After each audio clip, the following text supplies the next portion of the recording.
Uh-oh. Uh-oh. Uh-oh. That's Jake. That's Jake and Joel's music. Hello, and welcome to the day. Thank you for spending your time with us. I'm Jake. I'm Joel. Welcome back to another episode of Jake and Joel Are Magic. That's the two of us. We are going to get into a tier list, y'all. It is Secret Layers. We are going to rank a year's worth of Secret Layers. Every Secret Layer that has been released, including Ultimate Edition. But first, before we do, if you would, go down there, hit that like button, hit that subscribe button. It really helps us out. It's the best way to support the channel with just the click of a button. I always do these eye things. I'm just like, why am I moving my eyes so much? They came here for the eye things. The eye things are part of why they're here. The other part of why they're here is the tier list you see before us. Jake, I'm going to swap us over to just a little bit better of a view. Yeah, that sounds good. What you're looking at here is a tier list of every single Secret Layer that has been released year to date, and the one that released last year. That is a 1 year period of Secret Layers, and we have covered all of these individually extensively. We have an entire playlist that Jake has put together, the Secret Layer playlist. Oh yeah. So every single Secret Layer that came out, we're gonna rank them. One person just said my mic is quiet. Is that quiet for everybody, or does that sound good? Would have been during that. Would have been during that opening song. I think you're probably good now. Oh, okay. All right, all good. Yeah, so we're going to talk about every single Secret Layer that came out this year. If there's something that is missing, please let us know. I think we have it all. No, this is all of it. We're going to go through these Secret Layers. We're going to rank them on what cards were offered, the rough value, the art style, our personal takes on these. Jake and I mostly have very similar tastes. We've known each other for a very long time, but that will be something that we take into account as we're going through these. Jake, is there any other caveats we missed? No, I actually, I think we're good. We're going to talk about every single Secret Layer. I'm ready for it. This was something that we covered a lot this year. It's hard not to cover it. It was a groundbreaking kind of product. It was a big step away from the Mythic Edition debacle. Selling on the Hasbro website, they said, what can we do to fix this? Because the backlash, the damage control, all of it was a headache. It was a headache for consumers. It was a headache for Hasbro executives. I'm sure that everybody was having a headache. So Secret Layer was now this thing that it exists for a certain period of time. At first, that period of time was very short. It was like 1 day you had to get this product. If you didn't buy it in that day, it was gone. Now it's as long as 2 weeks, as we've seen at the end of 2020. But today we're going to be ranking every single one of them individually. Some of them came out as bundles. Some of them came out as independent Secret Layers. But yeah, we're talking about all of it. It was a headache in a box. It was a headache with a fox. It was a headache. Let's jump into these, and we are going to start at the beginning, which is a very good place to start, with Secret Layer 2019. This was the very first look, and it was an enormous drop. We had Bitter Blossom Dreams, Eldraine Wonderland, Restless in Peace, Seeing Visions, Explosion Sounds, Kaleidoscope Killers, and OMG Kitties. All of the individual ones were $30, with the exception of Kaleidoscope Killers and OMG Kitties, which were both at $40, or you could buy them all in a bundle for $30 less than the cost for $199.99. Jake, we're going to go through these. Say of a postage stamp. We are going to rank these in order. Let's start with Bitter Blossom Dreams. Jake, you got one Bitter Blossom and 4 Fairy Rogues. Honestly, I love the art on this product, and I want to rank it highly, but the fact that you're getting one card at that price is, it's just silly. It really is just silly, isn't it? One of the things that they said in their last big, I'm going to call it press conference, stream, I guess is way more accurate, was that every single Secret Layer, for the most part, has been some kind of a test, what people want, what people will buy.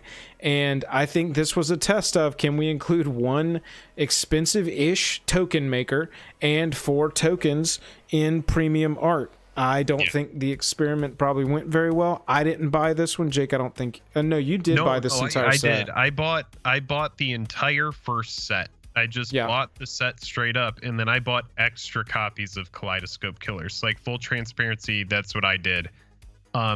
I did want the Bitter Blossom, and I do see in chat people are wanting to rank Bitter Blossom at A because you do get a foil variant, and comparing it to the card, which was also a very scarce card, you know, comparatively to some of the cards that popped up in these secret layers.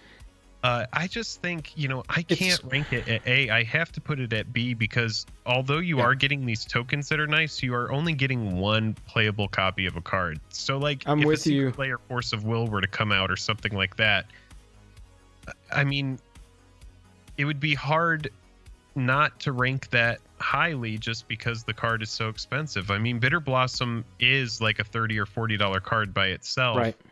But again, you know, I think I'm fine at B for Bitter Blossom. I agree as well. Eldraine Wonderland, Jake, 5 basic lands with Eldraine art. And they're all snow-covered lands. Yes. 5 individual snow-covered lands, plains, island, swamp, mountain, forest. Yeah, dude, like, oh man, I already know that we're going to have some unpopular choices. I don't like the product. No, I hate this one. I would rank it a C or a what. I'm only going to give it a C because this one surprised me on the secondary market. If you look back at any of our reviews of this, this was a... and then now it's one of the most expensive to get on the secondary market based on scarcity, based on the fact that nobody bought it, and you only got one of each basic land. I would have given this a what? There are so many angles to think about with these products. You're thinking about the price it was sold for. You're thinking about what cards are included. You're thinking about the secondary market price. You're thinking about like how scarce is it compared to how popular it was when it first came out, and why like OMG Kitties that we're about to talk about is a crazy secret layer. Yeah. That has a huge secondary price point. Like, it's wild, but yeah, it really just has to come down to my gut, and my gut is to rank it at a C. It's not a what. It's not unplayable. No. It's not an absurd price for what you get for it. Yeah. Next up, we had Restless in Peace, Golgari Thug, Life from the Loam, and Bloodghast in a new art treatment that, at the time, besides, you know, this was still pretty like, oh wow, they went out there with this art. Even though this was in the same set as cartoon cats, comic book goblins, some very impressionistic stuff and abstract stuff with Seeing Visions and crazy color Kaleidoscope Killers. This was still cool art. The cards themselves, not, you know, Life from the Loam. I guess you could play that in Commander. Golgari Thug, maybe. It came with a Bloodghast and a no. Life from the Loam is a really good card, and it's excellent modern playable card as well. Really good dredge card. And then Bloodghast as well. It was essentially like a dredge set of cards. But still, it seems like it's based on a constructed format, and you only got one of each card versus an EDH pack where you only need one of each card. Yeah, I agree with you, and I love the color palette. I think the color palette on them is really nice. I think it's very, like those are all very bright, vibrant colors. But even taking all of that aside, I would rank it at like a C or a B. I think it falls at C. Product. Yeah. Next up, we had Seeing Visions, which was a 4 of Serum Visions in 4 different. You know, I'm gonna call it wacky arts. I'm not an art critic. Some of these are much more abstract. Some of them are, you know, kind of just psychedelic, but a cool set nonetheless. And Jake, you got 4 of a 4 of card, you know, that's going to show up in constructed formats. Yeah, and it is a card that you want 4 of in most of the decks that want it. You want 4 of them, and it's really cool that they went with the art. I think the art, and this is just for me, my opinion, could have been a little bit more vibrant or a little bit more different. They could have gone wacky with the borders like we've seen with like Party Hard, Shred Harder, which we're going to talk about in this as well. But yeah, it's just a card that you can acquire for such a low price by itself that paying $30 for this, unless this art really spoke to you, yeah, it just doesn't really seem worth it. So for me, it's a C. It's not a what. It's not an unplayable. It's not an absurd price for what you're getting. It's also very interesting to me. Almost a what, dude? Yeah. It's very Actually, I think it is a what, Jake? Because it's also foil. And you got to think about this. At that time, not only was consumer confidence super low in foil, but it still is. And so we really can't say, oh, cool, a 4-of copy of a modern playable card or whatever. Because if it's in foil, you're going to get accused of cheating. Yeah, because actually, let's say this. There's part of me that wants to open this up because I have it. Just from like... as somebody who keeps all of my cards in a temperature-controlled environment, and everything is like covered in desiccant packs. Like I just have so many silica packets around all of my sealed collection that I would like to open it up and just see, as somebody who's like, okay, I'm going to purchase a copy of this on the secondary market for my paper deck. I want to play Serum Visions and whatever constructed. Like, is it going to be Pringles coming out of there? Because if it is, I think that's a bummer, because absolutely, it's like right. If you didn't buy it and you didn't open it immediately and sleeve it up, then you're not going to find any cards that are playable on the secondary market, and that sucks. 100%. Explosion Sounds is next up. We're not through the first Secret Lair yet, but we're getting there. In this pack, we got Goblin Bushwhacker, Goblin Sharpshooter, Goblin Lackey, Goblin King, and Goblin Piledriver, all in a cool comic book treatment. They are non-foil, and the pack was $30. Yeah, I mean, I'm really biased toward goblins, and I like this, but I like the cards that you're getting. I like the assortment, and I like the art. I would rank it at an easy B, and I would teeter in the A for the product, just because I do like the assortment that you get with it. I think I'll fall to B. I think my opinion's going to pull it down into B because I'm more B plus range. I just don't think that. I mean, you know how I look at these. I look at these as commander boosters. Essentially, you know what you're gonna get. And so for me, it's very cool. But again, it's not a 60 card playable Secret Lair because you're not. I mean, you're not even getting like some goblin tokens or anything thrown in. It's just a bunch of 1-ofs. I love the art though, so it's definitely on the higher end of B for me. I think this is the route they need to take it, and maybe it's just more of a collector's item. It stays well out of C for me. Well, I mean, let's compare it to Bitter Blossom Dreams, where you're getting 5 pieces of cardboard as well. But in this one, you're getting 5 different playable cards, whereas 100%. With Bitter Blossom, getting 1 card that clearly acknowledges the secondary market. I mean, how does it not acknowledge the secondary market? They know what they're doing. I mean, the Bitter Blossom is... when they printed this, it was a card that was easily, $40 cards. So they were like, yes, so let's go ahead and reprint that. We'll just give you some tokens, which are cute. They're really nice tokens. I think they're beautiful tokens. I love that it's a panorama. I love the template with the pinks and the purples. I really like the color scheme on it, but I just think like the goblins, it's like you get 5 cards. Right, anyway. Yeah, 100%. Kaleidoscope Killers was a $40 set from this drop. You got Reaper King, Sliver Overlord, and the Dragon. And at the time, when Secret Lairs were new, and we got to see all of these all within a week, everybody was like, oh my god, that's just so much fire. You gotta buy it. You gotta buy multiple. Everybody buy multiple. Go buy it. Everybody buy it. It's great. Buy it. And it turns out that if everybody buys something special, it's no longer special. And you can get this probably for like, I'm guessing, I don't want to go to eBay right now, but I'm thinking like, I'm doing it, baby. I'm doing it probably right like $45. What do we got? Reaper King? Yeah, just not pricing it out, just the Kaleidoscope Killers set. We need to keep this moving. But I think at the time, everybody was super hyped because it was 3 commanders.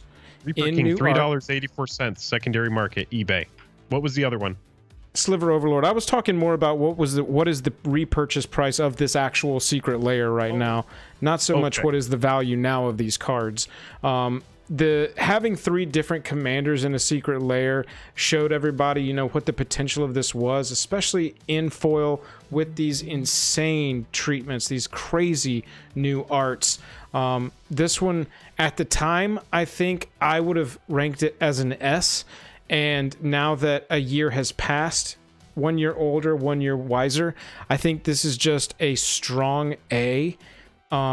If only for what it holds in my heart. $48.90 sealed in hand. Yeah, so that's what I'm saying. Everybody bought it.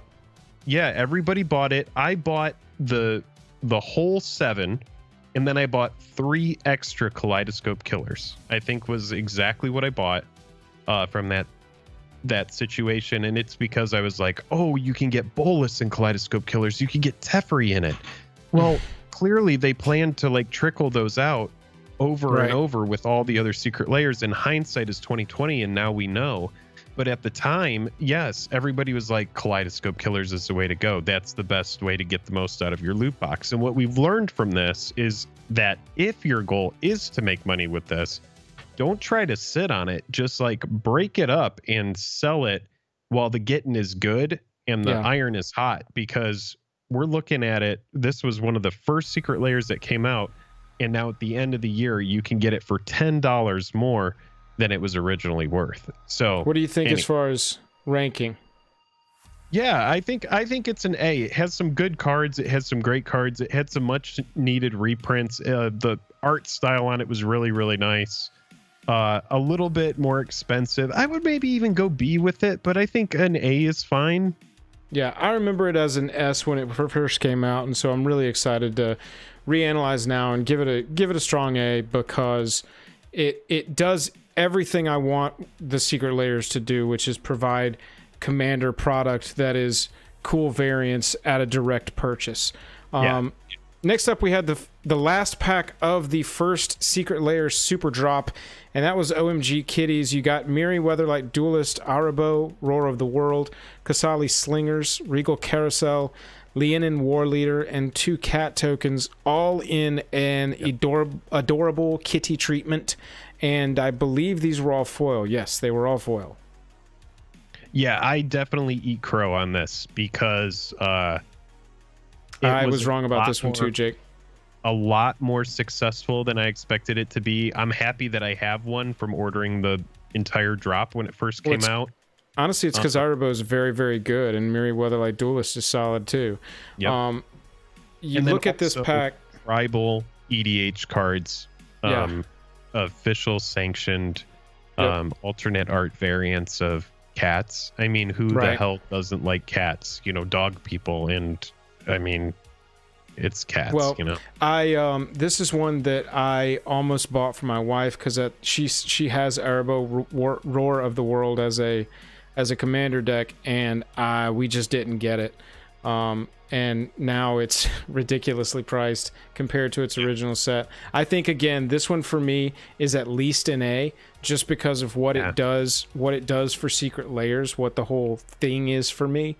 And then on top of that, great art. Don't mind that they're foil, because you're really aiming at this commander here, and then you got a stack of 100, so it's going to help you with the foils. I think, like, mostly for me, I'm ranking them based on their commander appeal for the most part. Yeah, for sure. That's not like a hard rule for this, but that's just kind of how I interpret Secret Layers. Yeah, and I think that's an appropriate way of doing it, is just like how much is this benefiting your commander experience and your eternal experience, your eternally playable Magic the Gathering collection. What is going to benefit you the most? And clearly it's all subjective. You know, we're just giving you our opinions on this, but this is the official opinions here. Well, we've got Year of the Rat up next to keep this moving along. $40. This was the first one of 2020, and after the big drop, everybody kind of went, they were like, cool, Year of the Rat Secret Lair, and everybody was like, pass. I personally did not get this one. I know that there were players who were very excited for this one. It personally was not for me, and I did not buy it. You got in the pack a pack rat, Ink Eyes, Servant of Oni, Marrow Gnar, Rat Colony ×5, and they were all in foil. So from a commander perspective for me, Ink Eyes and Marrow Gnar are pretty dope. Yep. Past that, the other 6 cards in here don't really matter to me. And what was really nice about this is they do give you 5 of the Rat Colony. So for anybody trying to acquire a lot of them, you could just go ahead and go bulk on these. You know, I do love the art style on it. I think it's great. I did buy one of them. I wish it was more consistent, Jake. Look at this art style. I mean, so you've got Marrow Gnar, okay, which is cool. I love this art style. And then you've got Oni, Servant of Oni, which again, cool. I love this art style, but I don't like that they're mismatched. I know that the idea here was to give different artists different expressions, and that's fine.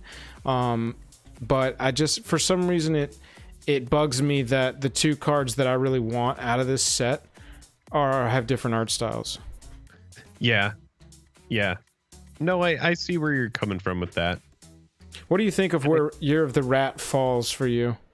For me, it's a product that I'm not super excited about in a lot of ways. Rats are cool, but it's not just... I do remember buying this product and just being like, wait a minute, what are they doing with this Secret Lair thing? And then it was very quickly like, how many of these are they going to do? I would rank it at like a C, honestly. I think it's a fine product, but I'm between B and C on this. But when I look at the comps here, I think that these are better, and I think it's about on par with our dredge pack down here. That up. And so I'm completely happy knocking it out at C. Let's jump to our next one here, which is one that I did not also pick up, but I'm very regretful that I did not pick this one up. And that is International Women's Day 2020 in March. $50, and you got 5 legendary creatures. Captain Cisse, Una, Marin, Saskia, and Narset Enlightened Master. I didn't pick this one up, and to this day, I wish I had. I think it's an easy A. A lot of commander playable cards. It might even be an S, but I can't rank it at an S because I saw so many nightmare posts of people who open this and the cards are just unplayable because of how curled they are. And I hate to hold a product back from an S rating just because of like... No, that's viable. In this list, that is a part of this. But this is before Wizards of the Coast recognized that they need to offer foil and non-foil for the casuals who want to be able to get the foil cards, and for the competitive players that do not give a shit but like the art and they just want to have a competitive, playable, flat copy of the card. I think as collectors, can that not be like the base level of what we're looking for, which is like a playable flat version of the card that we're paying a premium price for? I'm just saying. Yeah, it's a little ridiculous. With these foils, and we say this in every Secret Lair that has to do with foils, when you get these, open them immediately, put them into sleeves. Do this fast, please.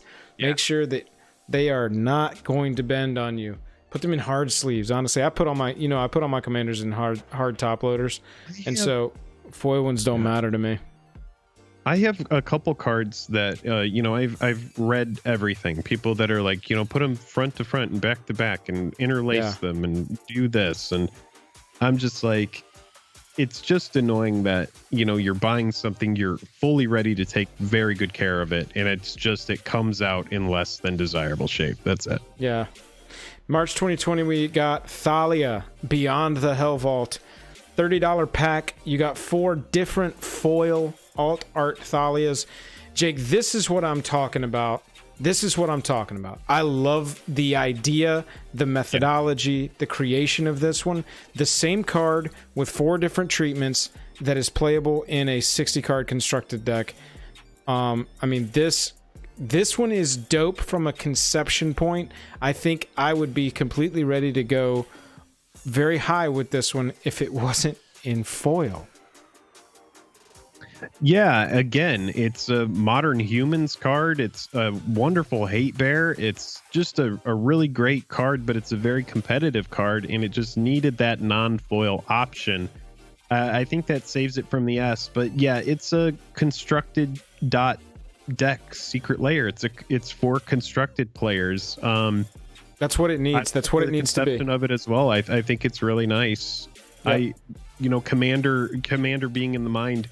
You still have to take into account the theme of it and what the card is. It's you can acquire that card for less, but if you're looking for 4 different versions of the card, if you find Thalia to be, one of the cards that you're playing a 4 of in multiple decks, you just really like the card. For me, it's a card that I haven't played in a lot of decks. I've played against it a lot, Sure. but it's not a card that specifically speaks to me. But I can't hold it back from being an A just because it's a card that I don't use. It's like It's the same idea as one we'll talk about later, which is the lightning bolts. It gives you a play set.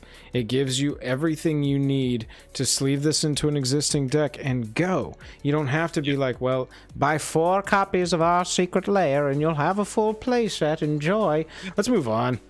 Thalia is very cool. I'm happy with A on Thalia. You happy with A on Thalia? Yeah, I'm fine with A. I would even go B on it, but you know, if you like A, I'm fine with A. No, I actually think that B is. I thought you were leaning towards A on it. I'm with you on B. I think it's if it wasn't foils, that wants to rank it as an A. There's part of me that wants to rank it as a C. But you know, well, listen to the part that wants to rank it the most. Which one is the loudest? I think B.5. All right, you got it. Godzilla Lands, May 2020. This one is an interesting one. Does anybody want one basic land of each color that's got Godzilla? I look at this one as a collector's piece, Jake. What you're getting is a foil, full art, Japanese plains, island, swamp, mountain, forest. They all have Godzilla lands. Yeah. This just shows how subjective this is, as Chad is saying what, and Chad is also saying A. Chad is saying C. It's really all over the place, and that really speaks to what Secret Lair is, which is it really comes down to you as a collector. How much do I care about the Godzilla lands? I'll tell you this, I bought it. I did buy it. Were you chasing a planeswalker, or did you want it? What'd you say? Were you chasing a planeswalker, or did you actually want it? I bought it because I thought the Godzilla would be a collectible thing. I bought one copy of it. I do like that Godzilla appears in these lands. It's really cool. I like that they went full art. Thank God that they went full art on these. And this product is non-foil. Is that correct? No, these are foil.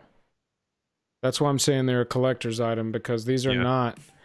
These are not buy 10 copies and have 50 copies each of a bunch of foil lands with Godzilla. Yeah, it's a little expensive for me for basic lands. As much as I love the idea of it, it's basics. I would go C. It's not unplayable. It's almost like Eldraine Wonderland to me. I'm on C. I'm kind of reevaluating Thalia from B to A, but we'll revisit at the end and see what we want to do. It is the idea behind that set, you know, just having the playable 4 of ready to go. Let's look next at the Summer Super Drop. We had a bundle containing Can You Feel with a Heart of Steel, Full Sleeves, the Tattoo Pack, Mountain Kamigo, Ornithological Studies, and The Path Not Traveled. So, going through these in order, Jake, Full Sleeves, the Tattoo Pack. I loved this one. Yep. I want to go like, all right, what? It's just a what? Okay, yeah, we'll do it at the end. No, all right, for the art sleeves, I am going to rank these at an A. I really like the art on them. The assortment of cards wasn't no, it's not a ton of value. You're getting Spell Pierce, you're getting Blood Artist, you're getting Eternal Witness, you're getting Pithing Needle, and you're getting Ink Moth Nexus. I feel like these were just kind of chosen. Maybe the artists, maybe they did have a vision, but you know, while the art style is super dope, I agree with you. The cards that are chosen keep it from being an S, runaway S for me, but I do love them. How about Can You Feel with a Heart of Steel? For me, Can You Feel with the Heart of Steel? I love Walking Ballista. A little annoying that they upshifted the price of this one. You know, again, a clear acknowledgement of the secondary market, but foil, Walking Ballista, Colossus, Arcbound Ravager, and Walking Ballista are all very relevant cards. I would rank it at, honestly, I mean, it's good for EDH as well. I would rank it at an A or a B. Yeah, I think A. I think I'm with you on A for that one. It's just a little expensive. That holds it back from the S. Like upshifting, like when most of them are going to be $30 packs. Yeah, they're foil. And it's not just solely an EDH deck pack. I hate this product so much. This one is the path not traveled. You got alternate versions of Ajani Steadfast, Domri Raid, Tamio Field Researcher, and Vraska Golgari Queen. For me, Jake, this is a quick what. This was my least favorite Secret Lair that came out in the entirety of all Secret Lairs. Oh, actually, really quick, I want to visit this because Ansel is bringing this up. Heart of Steel only had Karn. Karn in every single copy. The Secret Lair. Really, I was not aware of that. Yeah, that's interesting. Great creator? Yeah, great creator. Huh. Yeah, I actually would rank this as a what. These planeswalkers that they chose weren't even extremely solid planeswalkers. It was non-foil. These aren't truly, like, only 2 of them, maybe a third, with Golgari Queen, are playable in EDH. Yeah. They're not playable in any other formats. This is simply a collector's product because you're not getting really much playable stuff here. Steadfast is solid in EDH, and that's about as far as it goes. Field Researcher's fine. Yeah. You know, I just... yeah, that's all I have to say about Path Not Traveled. I saw what they were trying to do, but I thought it was a full miss for me. So Mountain Go is a very interesting one because, like Thalia, you get a full play set of lightning bolts. You do. This one is weird because whereas Thalia, the arts were all different, but it felt cohesive, these 4 arts are all wildly different, completely different. And for some reason, that lowers it in my head. You know, I'm a red mage, and I had really not a ton of interest in buying 4 lightning bolts for $30. No, sure. And if you just want to play and you want playable copies of Lightning Bolt, you can get them for a very, very cheap price and put them into your burn deck. You don't need to go out and buy a Secret Lair to do it. But for the people that do love Lightning Bolt, yes, it's a great modern playable card, eternally playable card. EDH doesn't really want it very much, so there's not a lot of desire in EDH for Lightning Bolt. It just doesn't really make the cut. It's kind of a waste. It's interesting. The best one in the pack, in my opinion, was by NB, the disgraced former artist for MTG. And now that's kind of a, you know, it's a more looked down on item.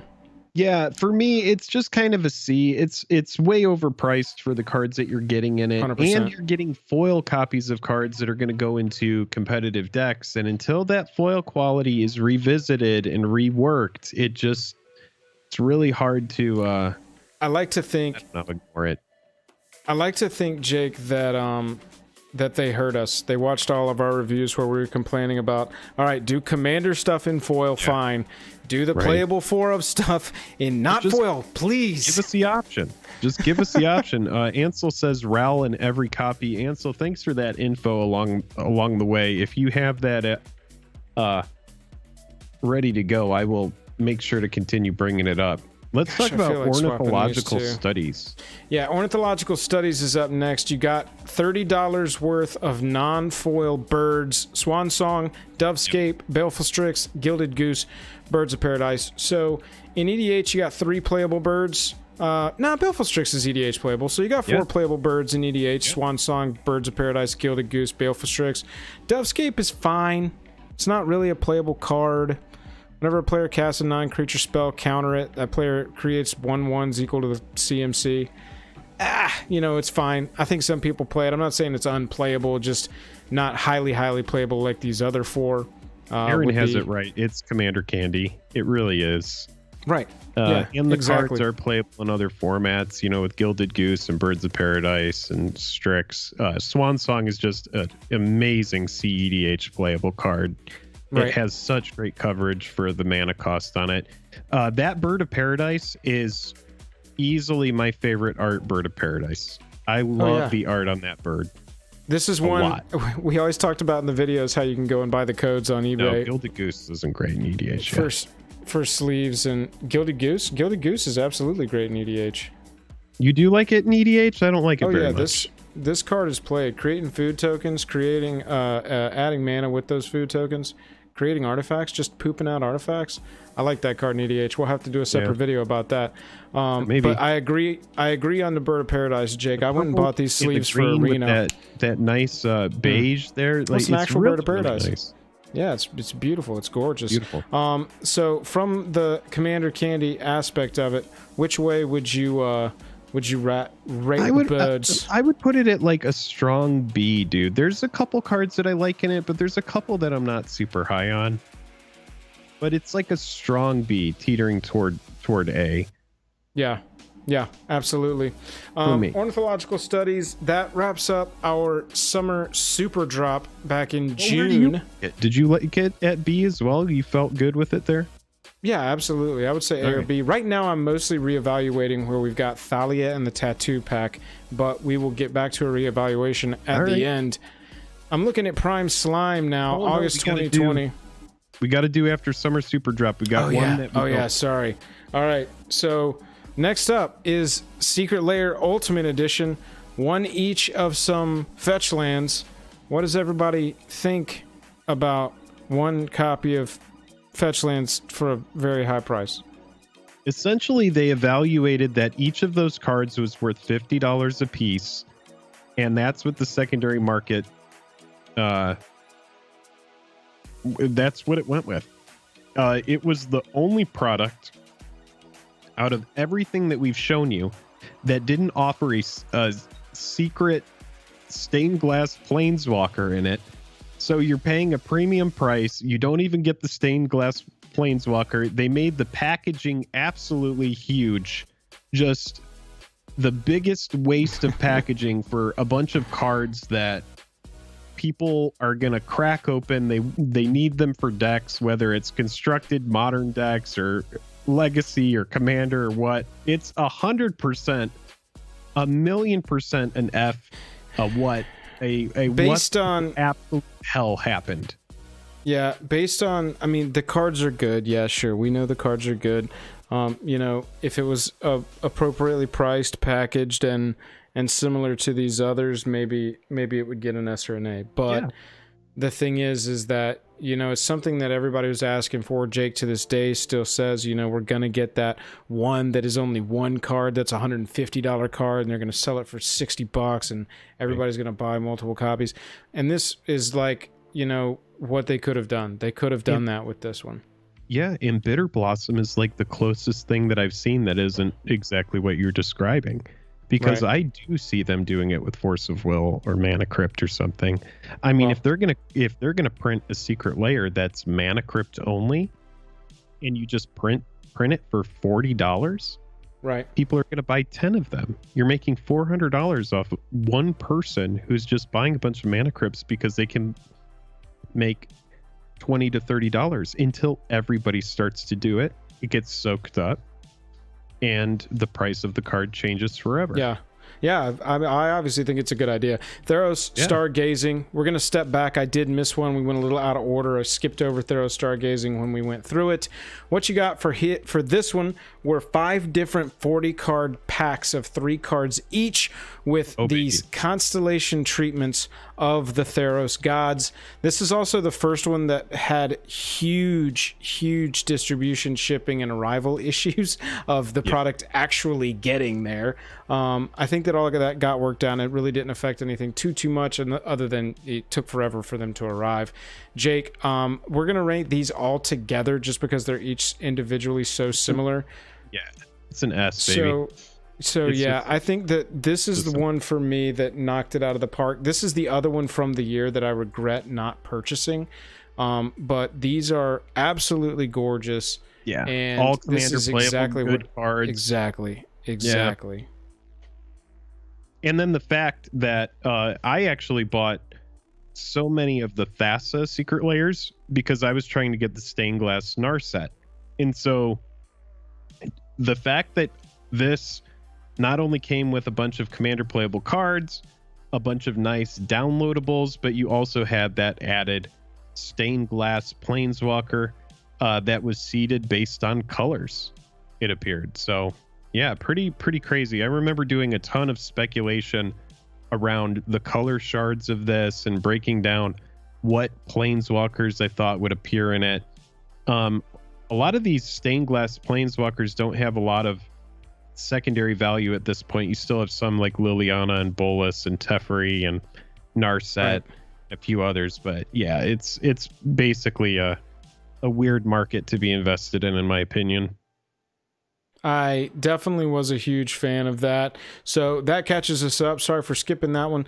That means that we can step forward into August 2024 Prime Slime. What you get here is Borderless Alt Art, Acidic Slime, Mamoplasm, Necrotic Ooze, Scavenging Ooze, and Void Slime. Obviously, when we made this video, many people disagreed on Mimeoplasm and Mimoplasm. I don't want to hear it, chat. But this was, I think, if I'm remembering correctly, when we saw this one, this was the biggest departure, furthest departure from actual MTG art that we had ever seen up to this point. Even Ornithological Studies had this. I mean, it was, even though it was realistic painting of birds, it seemed like it fit. These cards borderline don't look like Magic cards other than templating. And that's why I loved it. I bought the heck out of this one. I bought it so fast. Yeah, there's only one other Secret Lair or one other card that I've ever seen, card style I've seen that is a bigger departure than this. I really, really do like it. I like that it's the extended frame. It goes all the way down vertically over the text box. Again, the color palette, very, very beautiful. I love the art on it as well. I would rank it at, there's a couple cards that leave a little bit to be desired, which I think holds it back from an S, but I would put it at an A for just how much it really pushes the envelope. It's really, really a nice set. I like it. I'm happy I bought it. I know that it didn't resonate with everybody. For me, it's a personal S. However, again, I know it didn't resonate with everybody. And like you said, all the cards are solid. I will run them all in a Mimeoplasm deck because they have the same art style. It's a fun theme. It's a very casual layer. And I am seeing in chat, a lot of people are saying it's B. And I do think it's a pretty casual layer. But yeah, I like how adventurous the art is. I like the exploration and really getting outside the box on this one. Yeah, I think that's what it is for me too, that drives it so far up on the tiers, is how it pushes the envelope and, what that says about what we might accept as future Secret Lairs.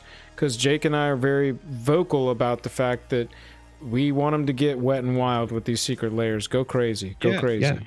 Mr. Buzzfuzz says, what I like is that the other cards all play in Mimeoplasm decks. So yeah, it's nice. It works well. Yeah, for sure. Every Dog Has Its Day was the first that we were offered regular and foil versions of. And so in and of itself, for that reason, this was an excellent layer. Now, for the card choices and for the price, this was a cash in. This was a cash in on a meme that they slammed this year. Doggos is a solid A because they were good boys. Yeah, that's a cute argument, but really what this is a C of a layer. You were given Rest in Peace, Dig Through Time, Ancient Grudge. I really think it's the Ancient Grudge that pissed me off the most about this set. I mean, Greaves, Rest in Peace, Dig Through Time, all playable commander cards. Ancient Grudge. Who wants one alt art pug Ancient Grudge? I don't know. I mean, I'm sure somebody likes it. I'm just not a big fan of this assortment of cards. There's so many different Lightning Greaves. But again, it comes back to who likes dogs, who likes cats, who wants this. But the thing is that cats speak to me more than this dog Secret Lair does. It's kind of, I'm very medium on it. Jake, I'm a dog person. I've got two of them. It's not Jiang, and every dog has its day. This pack did not really interest me, and I'm definitely a dog person. Another little note to offer on this one was that it looked like at first rip, and there was a little controversy that this was a dead dog on the Rest in Peace card because of how it's laying on these steps, and so a lot of people got a little upset about that, about the portrayal. A dog that's like devoted to the owner, right? You see this all the time. The dog. Oh, well, I also think it has to do with the dog is just resting. The dog is literally sleeping peacefully in like a sunny spot with its belly up. so it's completely peaceful. I don't know. Doggos for me go into C. Yeah. It had the foil non-foil choice, so that saves it from what for me, but yeah, kind of medium on that one. Yep, 100%. After that, we have up next, yes, everybody's favorite meme that no one was really aware of until it happened. Happy Yargle Day. $29.99 for the regular. We also got a foil offering of this one because whatever. You got Swords to Plowshares, Opt, Fatal Push, Anger of the Gods, and Explore. So at the very least, you've got 2 pretty playable EDH cards in here, maybe 3. And other than that, this is ridiculous. Well, this is a meme. This is essentially, in my mind, Wizards of the Coast saying, what can we get away with? What are they going to buy that is just us like doing practically anything? Is this gonna fly off the shelves? And they were like, well, pick a couple medium cards, we'll just throw Yargle on it and we'll see. And yeah, I mean, I didn't buy it. I kind of wish I had, because part of me thinks that because it's so scarce, maybe it will be worth something. But no, I would rank it as like a C, or I would even rank it as a what. I'm going to defer to your judgment on this one. I'm going to say C, because the other Ansel makes a good point that they are all playable in other formats, and you can get them in a non-foil treatment. So you could slot your one Yargle Opt into your deck, and it'd be a funny thing.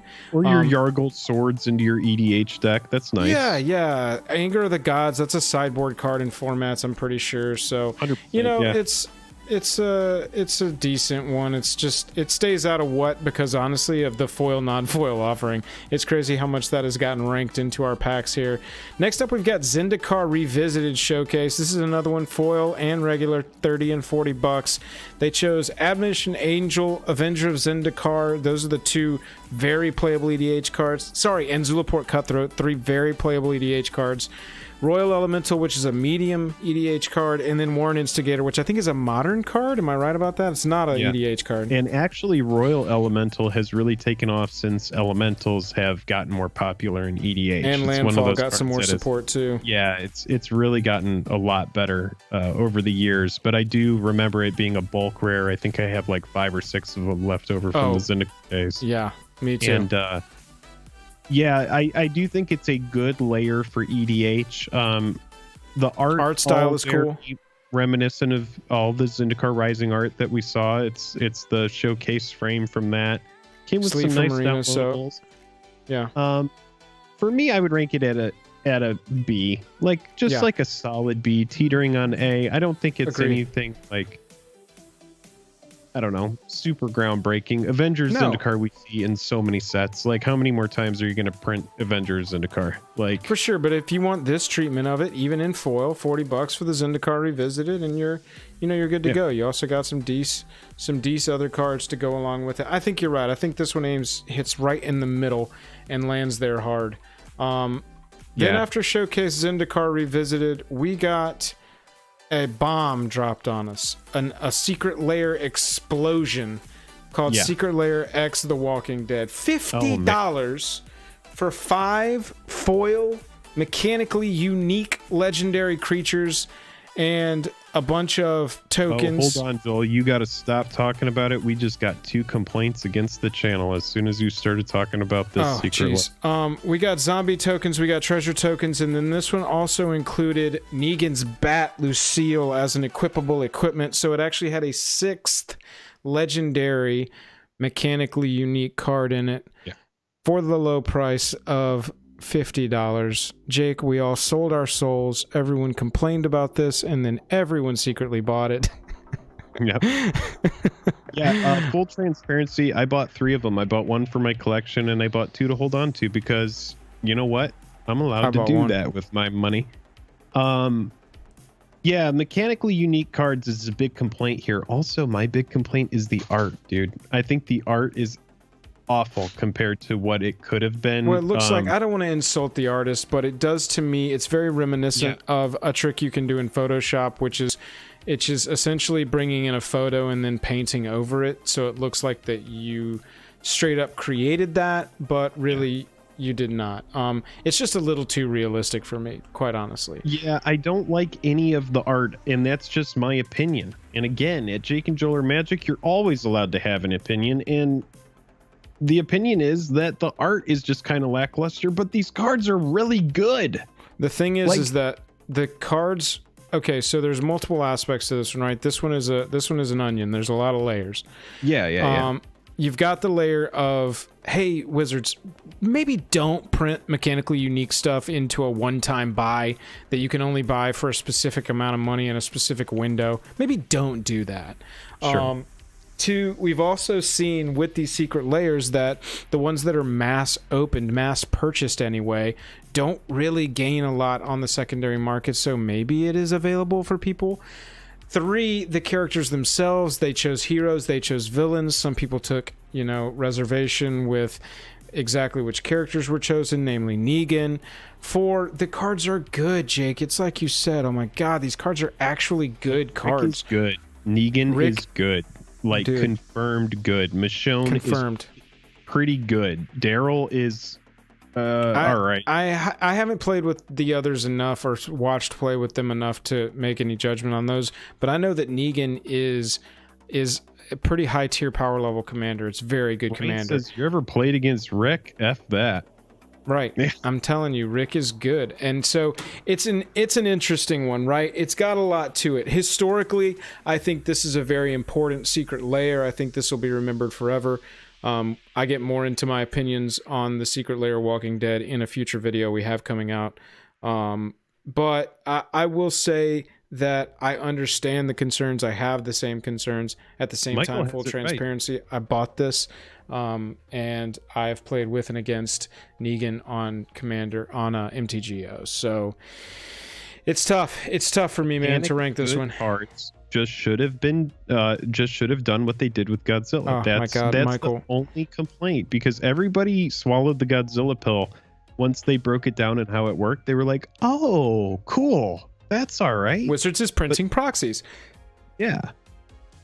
Yeah, it was wildly surprising for these to not be proxy versions like the Godzilla versions. I completely agree. I think that this is one, Jake, that either lives at the top or the bottom of the spectrum. I think that if we give it a what, it's not a negative what. It's like a what did you do? And I don't know about it being an S of a secret lair. Not an S. The art, the execution, hold it back from an S, but the playability of the cards, it puts it at a solid B for me, dude. It's just like, it's barely done right. It's like it's a fine product, poor execution. Art left something to be desired. Great EDH cards, great assortment of power level for what you're getting. I mean, it's really hard, dude. It's really hard. Yeah, Mr. Benjamin says in chat, if someone plays these, I'll stand up and find another game.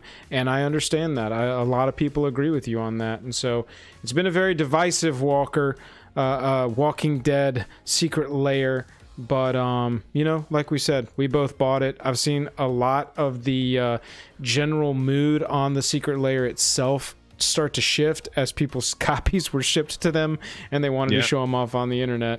Next up, we have a much less controversial one. In fact, a widely hailed one, Extra Life 2020. This is a $60 pack for 4 foils. You get an Amulet of Vigor, Collected Company, Consecrated Sphinx, and Teferi's Protection. You get 3 wildly playable EDH cards, and you get 1 very playable constructed card, plus the good downloadable of the I believe it was Arena sleeves with the Collected Company art on them. Yeah, Johnny with the kids. So I mean, this one, picking Teferi's Protection and Consecrated Sphinx, for me, automatically go boop boop, and then we start working on points. You know what I'm saying? Yeah, you got it right. And so where we're just talking about Walking Dead and how it's like an interesting idea with poor execution, this is like an interesting idea that's firing on pretty much all cylinders other than the charity thing, and we're going to talk about that. I think the charity thing is it's really nice, but I don't think the price of it needed to be doubled. I would just go with something like this. If it's really about charity, just like print it and give all the proceeds to charity. But I get it. You're a business. You're trying to make money. I just don't think we should have paid more. I think that, you know, the price on this one should have been, and the power level of the cards do reflect the price, and I do acknowledge that. Yeah, absolutely. Consecrated Sphinx, Amulet of Vigor. We rated this one as a solid buy in the individual video because of the two cards being so wildly playable and in their foil version very expensive. Yeah, dude. Does Teferi's Protection even have a foil version outside this? I think this is the only foil version of Teferi. No, this is the foil version of Teferi's Protection. Yeah, it doesn't have one other than this.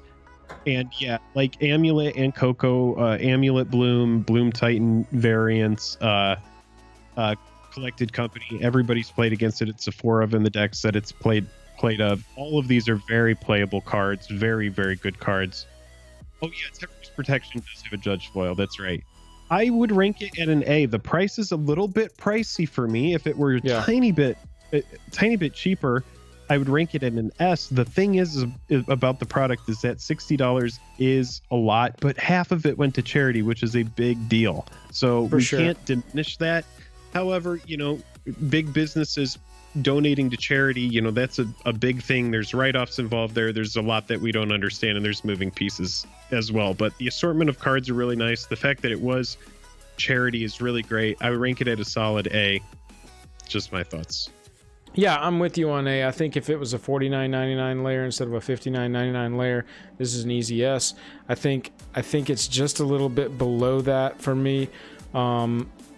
You know, maybe even if it had a legendary creature in it. I'm just very commander-centric with these, but it is nice to have Amulet of Vigor and Coco be two playable cards as well, and not like just throw in a random common with some new art to round out the set. Terry has a nice thought. Charge $10 more and allow buyers to donate more if they want to. It's not a bad idea either. Yeah, not bad. So that brings us, ladies and gentlemen, if I'm not incorrect, yes, to our Secretversary 2020. We are caught up, and these are the secret layers that we just recently gained access to. We are going to start with Jake, a box of rocks. How do you want to rank these, Jake? Because we had them in foil, we had them in non-foil, so let's just consider the ones that we have the option on anyway, because some of them we didn't have an option. Let's just consider that that's like a 0 that doesn't add to, it doesn't detract from, because you were offered in both ways. Yeah, I think that that's fair. They did an interesting thing with this where they incentivized buying the non-foil bundle, and they incentivized buying the foil bundle. There was an exclusive in each, and so people who bought the foil bundle may have went back to buy Party Hard Shred Harder. People who bought the no nonsense bundle would have went in to buy the squirrels. So that was kind of like their little way of getting you to buy extra stuff. And yeah, let's talk about Box of Rocks. We've got some really cool art here, and we have some art that leaves, in my opinion, something to be desired. Oh yeah. Yeah, let's talk about Commander Sphere, Gilded Lotus, Arcane Signet, Chromatic Lantern, and Darksteel Ingot. You've got, I'm eyeballing this, you've got 5 playable commander cards. The art style is a little all over the place, not very cohesive at all. But you do get, I mean, it's so funny how I felt about this one, because I'm always preaching, I want all commander playable cards. Make me commander playable cards. And then they do one that is like some minus Soul Ring, very classic mana rocks for commander. And I'm like, this art's too weird. I'm not interested. Yeah. No, that's an interesting perspective. Sorry, I'm caught up because someone just said we need to mention the Ansel says we need to mention the April Fool's Secret Lair. I'm already pulling it up on a different screen. Yeah, so talking about Box of Rocks, these are all cards that are really good playable commander cards, but the problem is that they've all recently been printed a lot in recent memory. We've just seen a lot of them in Commander Legends. Yeah, it's just, these are the kind of cards that whenever a new commander product comes out, these are going to be the first targets to be reprinted. I think it's a fine assortment, but for the price that it is, I remember doing, we looked it up, and the price of all of those cards on the secondary market is like a $12 to $14 acquisition cost. So the price of it, just like right out the gate, is not. I'm above. I would get it like a B or a C. Yeah, I'm above C on this, just looking at Yargle Day, looking at, you know, some of these others, because they are 5 very playable, and the art style for us that's a subjective thing. We really like Slime Time. We rank it higher than most people. I think most people would rank Slime Time at B, but we ranked it a little bit higher because we both liked it. I think we're ranking this one a little bit lower because we both don't like the art very much, but I love the idea of it. This one is very like Thalia for me, except for, you know, Thalia would be an A, except for it was all freaking foils. These Box of Rocks, it would be an A for me if there was like one thrown in that was just dope. If you threw in like a mana crypt or something into this one and charged a little bit more, you know, I don't know. It's just for me, even maybe Soul Ring. I don't know. It just, for me, it landed right in the middle. I love the idea. Keep that going. Keep thinking like that. Just maybe better cards next time. Maybe one better card. Next up, we've got Artist Series Seb Mckinnon. This was a collaboration with Seb Mckinnon directly, where we learned that in the Artist Series, they would be letting the artists have full reign of the entire project. They got to choose the cards. They got to choose the style. They got to really kind of make it their own project. Seb Mckinnon collaborated with his brother, who wrote a poem for these cards, and it appears in flavor text of the cards. And so what we got is not only one really fantastic EDH card, one solid EDH card, a card that will probably never be played in Enchanted Evening, and then a swamp that you can put wherever you want to. This one, because of the concept and it being Seb Mckinnon in execution, this one is highly, highly rated for me. I'll leave it at that and get your take. Yeah, I would rank it at an A or an S easily. Yeah, I think that for me, this is an S. I love them introducing this concept. I love that they started with Seb Mckinnon to kick off this concept. And I think just all in all, it was knocked out of the park. Again, some of these are going to be a little bit higher or lower than others based on our personal feelings about the collections. It's kind of appropriate that by the end of the year, they really started to dial it in and figure out what they needed to do to get higher ratings on the tier list, which I think is what they needed to be doing. Artist Series Seb Mckinnon makes a lot of sense. You know, that's a popular artist. You're giving them free reign to come up with a story, develop something. All of the cards have a unique, unified theme that feature characters. It's honestly really nice. So for me, I'm comfortable with it being at an S. I think it's a great product. Again, I'm really bummed that I forgot to order it. I can't believe I forgot to order it. So anyway. Yeah, it's kind of interesting. I forgot to order this one, didn't get this one, just because of where we were in the year, and I didn't know what Secret Lairs were really going to keep being. Looking back, I'm like, damn, I really should have bought that one. But, you know, it's an S that I didn't buy. Yeah. Seb McKinnon's an S that you didn't buy. You'll be able to get it on the secondary market. I guarantee you a lot of people bought that one. I'll pay a slight premium, and that's the problem with it, but, you know, it is what it is. Happy Little Gathering was a collaboration posthumously with Bob Ross and the Bob Ross Estate, where they brought in Bob Ross art for basic lands. This one took the extra step. Like Jake said, it seems like the Secret Lair AI seemed to be learning throughout the year. I'll keep this going, Jake, if you need to step away. Give me just a sec. The Happy Little Gathering made one critical error, I think. Other than that, it was just kind of across the board fantastic. This one made the critical error of not being full art for us. We really were not huge fans of the fact that it was not full art. That was really our big stumbling block for this one, but they did seem to be learning. They added an extra one, so you get two of each basic land. They offer it in foil and non-foil, so you can get it as a collector's item or a playable item. You know, really the only note we had against this one that I think keeps it from an S, Jake, is they weren't full art, and so they don't distinctively immediately look new, look different. You know what I'm saying? Yeah. You also got the Evolving Wilds. That is a good note. That was in the bottom of it. For me, this one's an A, Jake. Yeah, I would put it at B for Bob Ross, but that's just my opinion.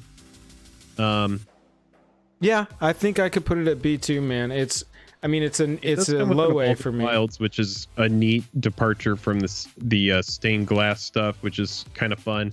It's really hard for me to rank a Secret Lair that's basic lands, even if it is a Bob Ross collaboration, above a B. Again, you're paying a premium for basic lands here. So as far as just like cards that you can get for straight up free, you are deciding to pay an extra price for a specific style of art that's on the card. But you can say that about anything. It's just my opinion. It's important to bring it up.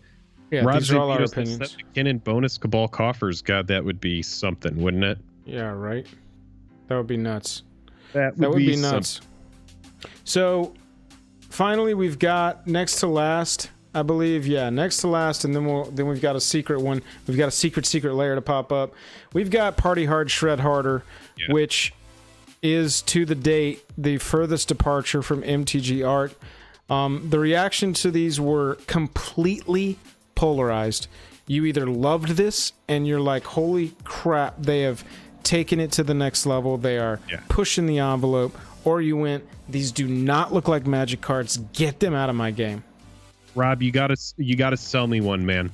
I only trust you to sell me one. I'm so upset that I missed this layer because I really, really, really did want to get this one. I'm a big fan of it. Just like Joel was saying, big departure in MTG art. Yeah, I love it, and you're welcome to not like it. You're welcome to hate it. I would rank it at an easy A. I push it up into S for what it represents. Are you hard on that A under an S, or are you on the high part of that A? Like right with like Secret Lair Slime. I mean, honestly, it's a good choice of cards. Are they all Commander playable cards? We had English and Making. I mean, Thraxamundar leaves a little bit to be desired, but what they were going for here was a nice unified theme, which was you got a commander names. At least it's a playable commander, and then you've got removal, playable removal as well. Yeah, Dreadbore, they're all playable removals. Yeah, absolutely, they're all playable in EDH. This one didn't come with the foil. Yeah, I see what you're saying, Jake. It is a little bit, you know, up to us that we like the art style and we like the departure. I really love what it represents, though, because I'm just like, keep on going. They're like, we did it. We pushed the envelope. It's just a tiny bit away from an S for me. I feel you. I'm with you on that one. I like that idea. Lastly, we've got the foil only. We hope you like squirrels.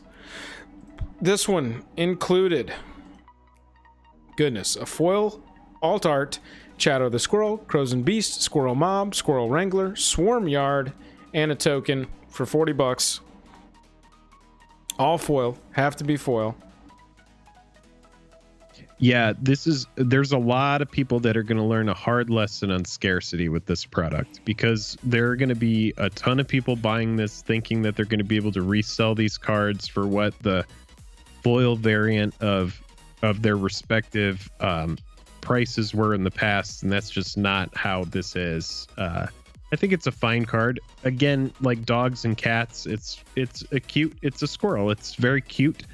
It's the kind of thing where if you have that EDH deck and you want these specific versions or these different versions to trick out your squirrel deck, then I think it's going to be a good pickup. I would rank it at an A or a B, honestly. It's a product that I'm not super excited about, but I have to respect the merit of it. It's EDH playability, only available in foil though. So for anybody who didn't want it in non-foil, it wasn't possible. So yeah, that was the exclusive, like Party Hard to the no nonsense bundle. Squirrels were the exclusive to the foil bundle. So you may think we are done, but we do have one more. And like Jake mentioned, our chat reminded us that we neglected to include, because it's not listed officially on their website anymore. Right. The Secret Lair April Fools. This one included a Stormcrow, a Goblin Snowman, a Mudhole, a Squire that has since been discontinued in this product and I believe replaced with a white border Tybalt Rakish Instigator or something, if I'm not mistaken. Wait, you have to explain that. Okay, so this is a card art created by NB, and there is very suggestively a thing that points right at the nipple of the man in the photo. It is very clear, especially since this artist and his wife, one of their main sources of income or one of their revenue streams were these packs of artist reference poses. So it's very clear that this is modeled after him. And after they parted ways, they replaced the Squire in the pack before they shipped him out. I'm pretty sure that these are very rare now because they never truly reached anybody's hands. Maybe chat can correct me on that. I'm not sure quite what the history of this became, but we know that that is no longer a card in the pack. Other than that, this is a silly one. Mudhole, Goblin Snowman, Stormcrow. I mean, this is an F+.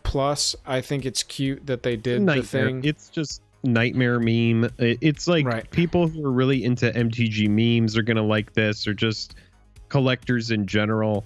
Ansel says I managed to get one. Yeah, Ansel, you were saying as well, LGS only got one each of these, right?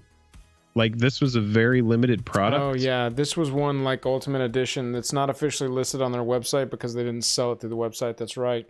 This was part of their. This may have been a part of their LGS relief stuff during the year. I know. Yeah. I know for certain that it was part of that LGS relief thing, but I didn't realize that it was such a small print run. Right. Yeah. It They were allocated to WPN stores at no charge to use at their discretion. 1 each for regular WPN shop, 5 for WPN premium shops. And those premium shops are so few and far between. Originally, the set also included full art foil Squire. It was announced that the card would be removed from the drop and not be printed. So that card was never printed. Oh wow! Because of them terminating their relationship with Mr. MB, it is the card in the bottom instead of a stained glass planeswalker. This is what it was: foil, white bordered, Tybalt the Fiend Blooded, with the original art by Chase Stone. So everybody, this is where our tier list falls for Secret Lair. It has been a crazy year of these.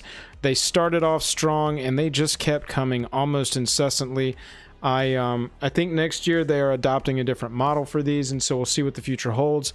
As Jake said, it seems like they were dialing it in the whole year. They were just dialing it, making sure that they could get it right, making sure that they were creating a product that people actually wanted to buy. Jake, have you got any last thoughts before we swap over? It's just wild that Secret Lair April Fools is $150 on the secondary market. Yeah, that's scarcity. Right. Yeah, it's scarcity, baby. That is what scarcity does. Everybody, we greatly appreciate you watching all of our tier lists. If you have an idea for a tier list that you want us to do, leave it in the comments below. You might see it in an upcoming video. Other than that, hit that like button, hit that subscribe button on your way out. Jake, I'm tapped out. Until next time, we'll see you on the Flippity.